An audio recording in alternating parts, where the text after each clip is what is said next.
Welcome to Donmar TV News Channel. Pabor si Senator Bongo sa panukalang drug testing sa mga kandidato sa halalan 2022.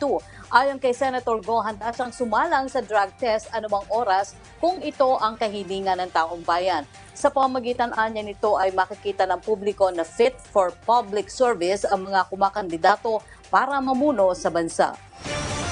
Bagamat hindi naman requirement sa batas ang drug testing ng mga kandidato, sang-ayon ako na voluntarily maipakita natin at malaman ng mga botante kung fit for public service ang mga pinagpipilian nilang mamuno ng ating bansa.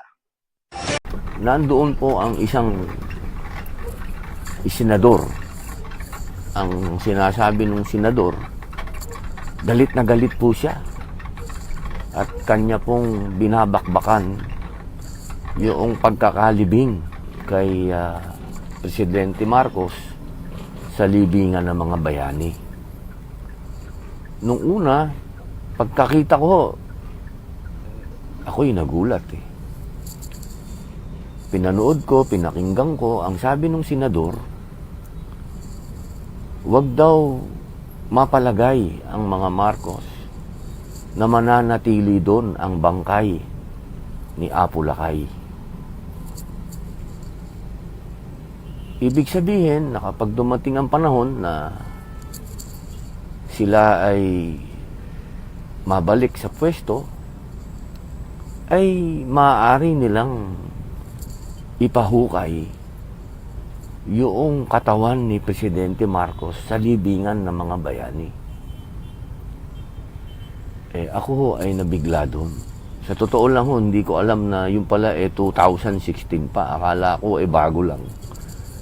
Medyo ako po ay nagulat, na high blood ng konti. Napadasal nga ako pagkatapos nun Napanood kasi kailangan kong humiga at mag-isip sapagkat naapektuhan po ako. Ngayon, sa aking pagsisiyasat, yung pala ay 2016 pa. Ngayon, sana, ang pakiusap ko sa senador na yan, sana ay magkaroon ng maliwanag na kapag sila ba ay nanalo, ay gagawin ba nila yon? Tunay ba na ipahuhukay nila ang katawan, ang bangkay ni Presidente Marcos sa libingan ng mga bayani? Yan ba karapat-dapat yan? Siya ay, ang senador na ito ay galit na galit dahil sa martial law victims. Abay ako naguguluhan sapagkat sa pagkakaalam ko po, noong 2013, nagkaroon na ng batas na nagkaroon ng compensation ang gobyerno. Nagkaroon ng batas na panahon ni Noynoy Aquino na sinasabi na babayaran yung mga martial law victims. Ibig sabihin po, nagkaroon na ng areglo. Kasi ganun po yan Pag tumunta na sa korte at dinesisyonan na, naging batas na yan, nagdumaan sa Senado, pinirmahan ng Presidente, yan aregluhan na. Alam nyo, sa korte, pag nag-aregluhan na, tapos na. Wala na, tapos na yun.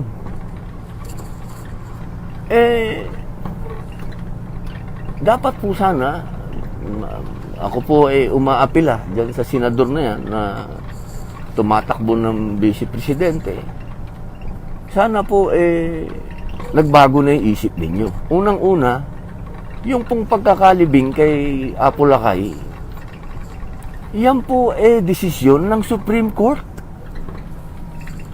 Hindi po yan desisyon ng sino man. Yan po ay dumaan sa kaso, yan po ay dinesisyonan at pinahintulot ng pinakamataas na hukuman ng Pilipinas.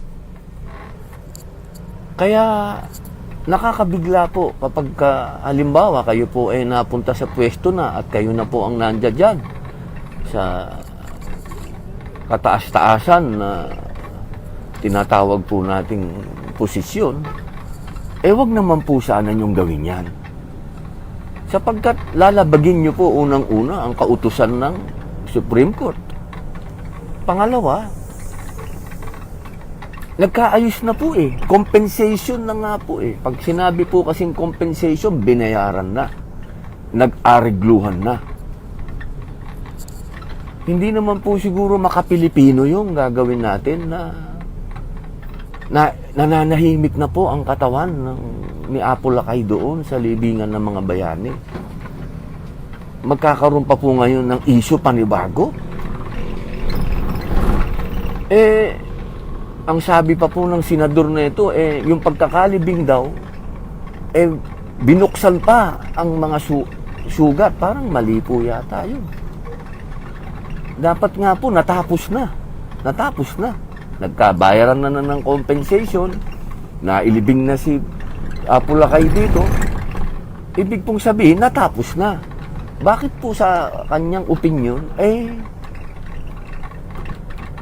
lalong nabuksan? Parang hindi ko po maintindihan. Kasi alam ninyo, parang hindi na ho ugaling Pilipino yan. Wag po tayong kailangan ang Pilipino ay mapagpakumbaba, mapagpatawad, mapagmahal. Kapag nag-arigluhan na, ayos na dapat. At higit sa lahat, hindi po yan political decision. Yan po ay Supreme Court decision. Judiciary po yan. Hindi po yan executive decision o legislative decision. Yan po ay judiciary. Mga justice po natin ang nagdesisyon dyan. Yun lang po ang aking punto ngayong nag-live ako. Kasi hindi po ako matahimik magmula kaninang umaga. So, totoo lang. Kanina hong nagmi-meeting ako sa mga volunteers ko. Yan ho yung inilabas kong sama ng loob na ito na ba ang politika nating mga Pilipino? Grabe na itong politika na to. Ilang dekada nang namatay si Apo Lakay.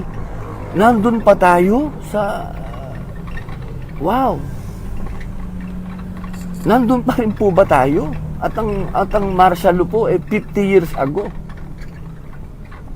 Andun pa rin po tayo sa martial law. Bakit po? Ako po naguguluhan. Kung gusto po natin kasi na umabante ang Pilipinas, dapat po tayo magkapatawaran na. Katulad po nung sa South Africa, may ganyan din po issue doon yung issue ng puti at itim, apartheid ang tawag doon. Yung napakadaming naging kasalanan ng mga puti dito sa mga itim. Nung nanalo na po at lumabas na ng kulungan si Nelson Mandela at nanalo na siya bilang presidente, nagkaroon po sila ng reconciliation. Ibig pong sabihin ay ibinaon na sa limot yung mga dating sugat. Dapat po noong nagtawag ang ating mahal na Pangulong Cory Aquino ng reconciliation, dapat po yan nawala na natapos na nun. Kasi yun po ang ibig sabihin ng reconciliation, we reconcile. Tayo po ay nagbubuklod, tayo po ay muling nagsasama-sama. Wag po sana tayong pangharian ng sobrang politika. Sobrang politika na po yun, na mahal na senador. Sumobra po. Ako po'y kumakatok sa inyong pintuan na wag po sana kayong maging ganyan. Wala pong pupuntahan ng bansang Pilipinas kapag kaganyan po tayo sa ang pag-iisip po natin. Nagka-eregluhan na Tsaka kung babalikan po natin ang kasaysayan, hindi po kasalanan ni Presidente Marcos ang martial law. Ang martial law po ay kinakailangan ng mga oras na yun na itatag. Dahil sa parte po ng kasaysayan, kung matatandaan po ninyo, pagkatapos ng World War II, nagkaroon po ng hidwaan ang mga superpower. At yaan po ang Amerika at ang Russia. Sa katunayan nga po, si General Patton. Si General Patton po, yan ang namuno sa mga Allied Forces sa Europe. Ano nangyari dyan? Siya ho ay galit na galit sa Russia dahil communism lahat. Si MacArthur, si General MacArthur na galit na galit naman sa China nung panahon na yan, nung gera sa Korea, na gusto pa niyang gamitin uli ang atomic bomb. Kaya nadisiplina yung dalawang general na yan. Yung magaling na general na yan na nagpanalo ng World War II. Nadisiplina pa yan dahil sa paglaganap ng communism. At nung panahon ho na yan, pagkatapos ng digmaan sa Korea, lumaganap po ang communism, gumapang yan. Nagkaroon po ng mga movement sa Indonesia, hanggang sa Vietnam, hanggang sa pumunta ng Pilipinas.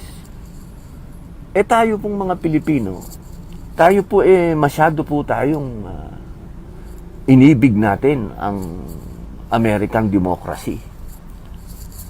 Galing po tayo sa mga Espanyol na hindi natin naramdaman ang democracy na yon sapagkat tayo nanatili sa pamumuno ng mga dayuhan.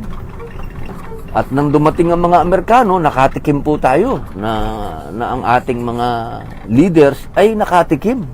Ang mga Pilipino, nakatikim na sila ay maging leader ng bansa. Kaya tayo minahal natin ang American democracy. Dumating ang mga Hapon, hindi natin sila masyadong winelcome kasi gusto natin talaga ng American democracy. At si Presidente Marcos, yun ang pinroteksyonan niya, yung democracy na yun. Dahil lumalaganap yung communism. Kaya po yan, naideklara. Sana pag-aralan po natin, lalong-lalo na ang ating mga mahal na kabataan. Huwag po tayong masyadong nagpapapaniwala sa mga kinain na ng politika, ng mga taong kinainan ng politika at ang itinatanim sa puso ninyo ay galit. Hindi po galit ang dapat na itanim sa puso ng kabataan, kundi karunungan, unang-una, at ang kaalaman. At ang kaalaman ho, nakabase ho yan sa kasaysayan. Yung pagdeklaran ng martial law, dahil po yun sa paglakas ng communism nung panahon na yan. Dahil gumagapang po yan. Sa buong daigdig po yan. Magkakasabay po yan. Hindi lamang po yan sa Pilipinas, pati sa South America. Nagkaroon din po ng malaking awayan. Cold War po nga ang tawag dyan. Yan po yung nag-aagawan ng teritoryo, ang communism at ang democracy. Hindi lang naman po kasi yan dito lang nangyari sa atin. Kaya ngayon, bilang leader, kaya nasisisi si Presidente Marcos. Pero kung pepersonalin natin yung galit natin kay Apo Lakay, ay hindi po dapat. Yun po ang tinatawag na executive decision. Decision yun, kailangan mong desisyonan. Hahayaan mo ba na ang Pilipinas ay makuha ng komunista o hindi? Nung panahon na yun, siguro naman ho, ang majority ng mga Pilipino ay gusto ang democracy. Gusto ang American democracy. Kasi ako, bata pa ako niyan. 3 taon lang ako yan ng martial law. Pero alam ko, sa panahon na yan, hanggang sa naalis ang martial law, nung 80s, alam ko sa panahon na yan, karamihan ng mga Pilipino, majority ng mga Pilipino, ay gusto ang American democracy. At hanggang ngayon naman ho, siguro, itong mga kabataan na nabubulag o na gugustuhan nila itong mga pagpapaliwanag ng galit o ano, siguro naman kayo, ang gusto nyo rin ay yung democracy. Gusto rin nyo, ayaw din nyo siguro na tayo ay maging komunista. Yan ang dapat po nating tandaan. Kailangan po balanse po tayo.